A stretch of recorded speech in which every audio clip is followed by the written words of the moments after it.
To be or not to be. The scene revolves around contemplating suicide. To be or not to be basically means to live or not to live. That is the question that the whole scene revolves around. The next 3.5 lines basically mean, is it more normal to suffer through one's issues or blights, or to take arms and fight against these problems, and perhaps by opposing these problems end them?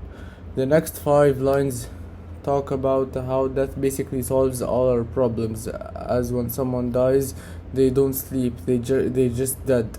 Shakespeare also talks about how death basically gets rid of all the suffering, and how people want this to happen, for their suffering to end. The next line and a half talk about, again, what we dream when we die.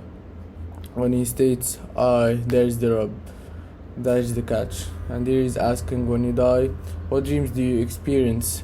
Which is what the next 3 lines talk about. And in these lines basically means, if death means sleep, then what's the dream? And the answer to that is that no one knows, which is why we all aim to live as much as possible, as we fear the dream when we die.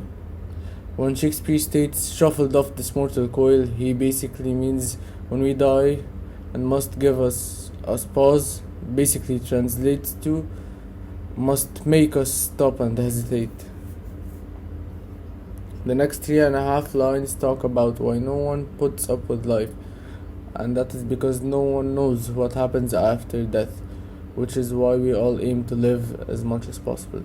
And finally, the final 2 lines, Shakespeare here questions the reader when he states, for who would bear the whips and scorns of time, the oppressor's wrong, the proud man's contumely? Here Shakespeare questions the reader.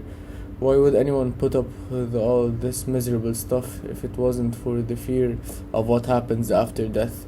In my presentation, Hamlet will be depressed and sad, and I will also use low-key lighting in order to show the theme of death to the best of my abilities.